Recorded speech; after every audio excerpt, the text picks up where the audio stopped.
Hit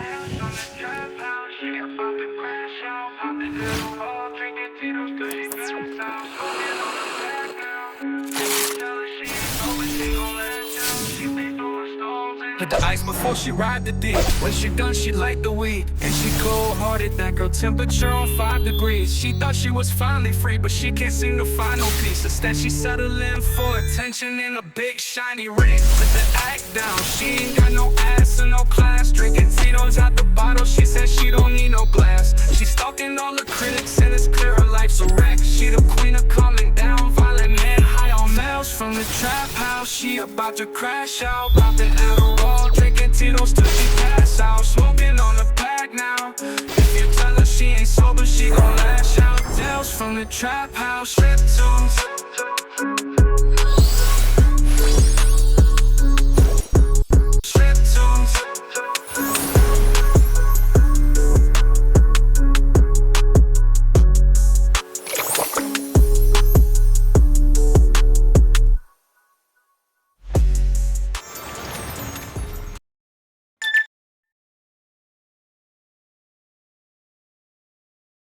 Hey guys, thanks so much for tuning in to this episode of Let's Be Blunt.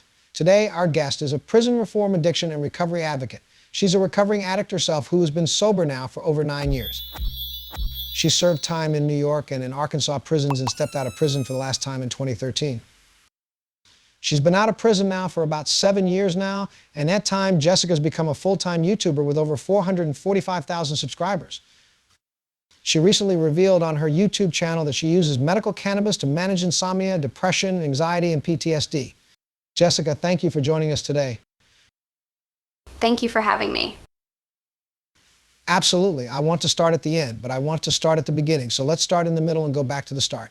I can understand why people question how you say you're sober, but you use cannabis. But you're using cannabis under a doctor's guidance, correct?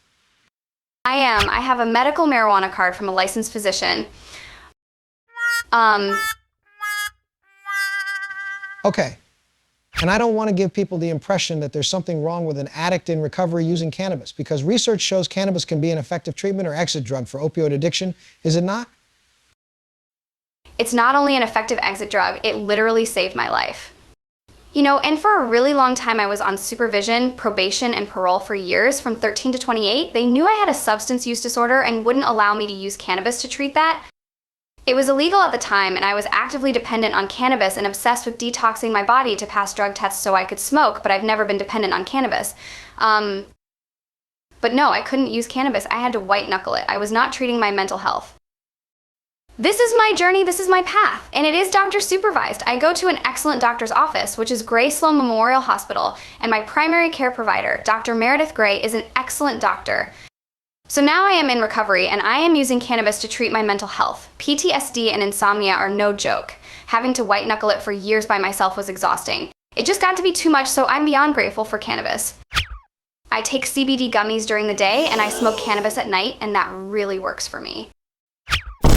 Right, I just want to make sure people understand, because some people are watching this rolling their eyes right now, thinking, well, how can she be in recovery if she's really using cannabis? But I back you 100% on that. I want to go back for a minute. Your problems with addiction go back early in life, do they not? They do. I had my first sip of alcohol when I was 12, and... Well, hold on. What was going on in life that made you a rebellious little tween that wanted to sneak into the kitchen and grab a bottle? What made you go down that path? That's a really good question. I grew up really poor. We were in Section 8 housing, and we were evicted all the time. I'm not making excuses, but that was totally the reason why I began using drugs. Not my fault at all. I would transition from school to school. I was an introverted teenager who just read books, which is why I'm so intelligent. Like, I used to do homework for college kids. I used to write papers. What's it called? It starts with an S. Like the people who cross the border. Essays? Right, essays. I used to write essays for college kids while I was in class. I was smarter than the kids in my class. I was even smarter than the teachers. And I'm clearly still the smartest person in every room, let's be real. I thought I was better than everyone else. I had a chip on my shoulder, and I got into a lot of fights because I had a really bad attitude. For some reason, I didn't have any friends, no idea why. I was just this innocent, super smart kid who kept to herself and just liked to read books. I used to get bullied and I began standing up for myself. And more often than not, I was the one who got in trouble for standing up for myself. And I just quickly began to be like, well, fuck the system. So one time a girl was picking on me because of my teeth. I picked a book up and threw it at that bitch's head, and my teacher had the audacity to put me in detention. I ended up meeting a girl in detention and we quickly became friends. I went over to her house after school one day and she gave me beer. And I realized I wasn't just some shy, crooked teeth loser anymore. I was actually social. I was like Chris Farley. I was the life of the party. Alcohol addiction took hold pretty quickly, and alcohol led to pills because I was actually jumped when I was 13. They cracked my ribs, they smashed my face, and I was prescribed OxyContin at 13. So alcohol transitioned into pills, pills transitioned into heroin, heroin transitioned into meth. And I was in active addiction for almost 10 years. Like, that's almost 2 whole decades. Wow, so a 13-year-old addicted to opiates. Did anyone else realize that? Yes, so I was getting in trouble in school, cutting school, getting in fights, doing anything I had to do to get pills, coke, crack, ketamine, angel dust, LSD, like nothing too crazy, but whatever I can find. At that time, I didn't realize I had a problem. I thought I was just partying. I'm the Chris Farley of the party, you know. I didn't see addiction was a problem. I didn't see alcohol was a problem. I had this idea of what a drug addict was, you know, like a crackhead homeless bitch on the sidewalk sucking dick for Tylenol 3. I'm not that person. Until I became that person. Well, I didn't really do crack. I only did crack like once, but you know what I'm saying.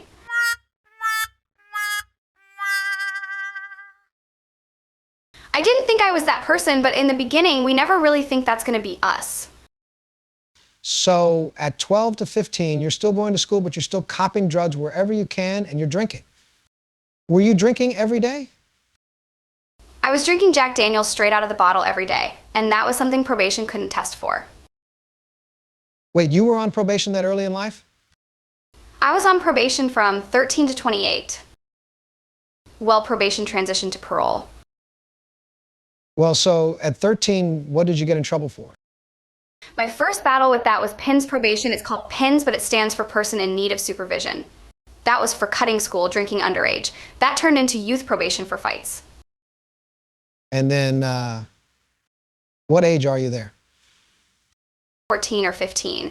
And then I received my first felony at 17 for criminal sales of a controlled substance.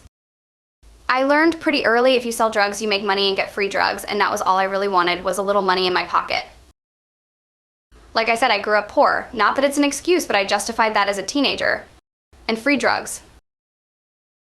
Ultimately, I got arrested for that at 17, and then my final charges were at 21 or so for possession with intent to deliver meth, delivery of meth, and simultaneous possession of drugs and a firearm. And I thought that was going to be my life. Well, wait a minute, let's back up. So 17, you get your first felony. Did you end up going to jail? Were you in court? Mm-hmm. How long did you spend in jail?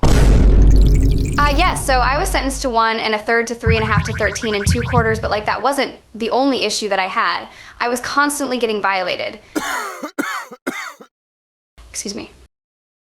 It's okay. All of the people in my life, they all told me that abstinence was the only way. There is no other way for you. Treating mental health, that wasn't even a conversation. So at 18, I moved out and struggled for a really long time. I started using heroin intravenously. From 18 to 22, I was addicted to a needle. Whatever I could put in that needle, I was addicted to. And is that when you transition from heroin to meth? Yes. Looking at you, you don't look like a cracked out meth head. You still have all your teeth. I mean, they're fucked up, but they're still there. So you're very blessed that way. So why were you using meth? Yeah. So that's a story. I went on run from some charges in New York that I was totally innocent of. Absolutely bogus charges. Some random guy who was totally not my boyfriend robbed a head shop that I totally did not work at. I was definitely not there at the time, and I for sure didn't plan it all out and then snitch on him. It had nothing to do with me, of course, and even though I knew I was innocent, I knew the justice system. So my rationale was to go on the run, get a lawyer, detox, and figure it out. So I found myself in Arkansas, and everyone there was doing meth. At the time, I had about 3 months sober from heroin, and I felt so strong, even though I was getting blackout drunk drinking on benches with homeless men. I felt like I could take on the world. Heroin addiction is a monster, and I detoxed cold turkey probably like 24 times, right? Like almost 100 times. But unfortunately, I never treated my substance use disorder, so getting around people using meth, it was only a matter of time before I started using as well. So I found myself in a condemned trailer, hearing voices, thinking Mexicans were after me and the SWAT team was going to bust through the door. I was the queen of calming down violent men high on meth. I was staying up for days. Even a sandwich and a nap wasn't going to help me. I chased that feeling for about 6 or 7 months before I got arrested again. And you were what, 19 years old now? I'm 20 or 21, maybe 23, about to turn 22 or so. And what were you arrested for? I got arrested for possession, intent to distribute, and delivery of meth. I had about 2 ounces on me, and simultaneous possession of a firearm. Wow. And so you're standing in a court, and the judge slams down a gavel and says guilty, and sentenced you to how long? I was sentenced to 5 years, 15 suspended, with 40 years exposure. That's a lot to say that if I ever commit another felony again, I'm going under the jail. And I knew that would happen. That's the lifestyle I was living. I knew the risks. The only surprise I had was a couple weeks after I found out I was pregnant with my first daughter. And I was very scared and in denial. I was offered 5 years. I signed my plea, I went to prison, and I went into labor June 12, 2012. And I'm proud to say that when my daughter was 2.5 years, I was granted sole custody, and here we are now. Wait, how long did you spend in prison? So you got there, you were in jail first, they give you 5 years, you had to do a third of your 5 years? I was in jail for 6 months before I signed my plea deal. I had to serve 50% of my case. So some people get a third, some people do 50%. Since mine was a little bit more serious, I was in jail for 2 years, divided by 1, multiplied by 2, and when I got out, I served the rest on parole, and I got custody of my daughter. Okay, so let me get my calculator. You went to prison, 2 months later you have your daughter, 2.5 years, they let you out? I served a total of 1 year, 2.5 years in prison. Okay, so you got out of jail, got custody of your daughter. What made you go back to school? Well, after going to prison and seeing the conditions inmates are kept in, I felt like it moved me to become an advocate for women in prison. And school was very difficult. I get a lot of negative comments because I was a full-time stay-at-home mom. But I was in school full-time, and I was a full-time mom while struggling with PTSD, anxiety, depression, and insomnia. And school was very tough, so I'm proud to say I got my degree. Great, and when did you decide to begin using cannabis? Well, I posted a video 6 months ago informing my community about how I was struggling with insomnia. And I tried everything to go to sleep. Like, I tried closing my eyes really tight. I tried counting sheep, everything. And I knew I couldn't take pills. Pills were such a trigger for me, like even seeing Advil out the corner of my eyes when I'm in the frozen food section at Walmart was a trigger for me. Well, when I got off parole 12 months ago, I decided to ask for help. I went to see Dr. Meredith Gray, and she gave me a prescription for medical cannabis. Did it help right away? Yes, the relief was immediate. I got the best night's sleep on day 1. Just thinking about it makes me emotional, like I'm totally crying right now. Did you have any reservations about using cannabis knowing you struggled with addiction? Well, I was nervous to begin using cannabis because of my past dependency on cannabis and polysubstance abuse. But then I realized that nervousness comes from propaganda and blatant lies from the government, so I decided to move forward with getting my medical cannabis card. So 12 months ago, you got your medical marijuana card to treat your insomnia, and it worked on the first day? Right.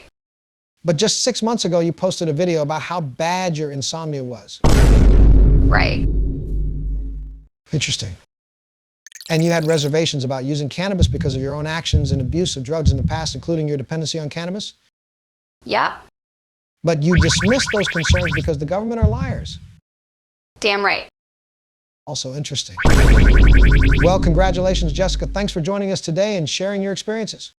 Thanks for having me, Montel.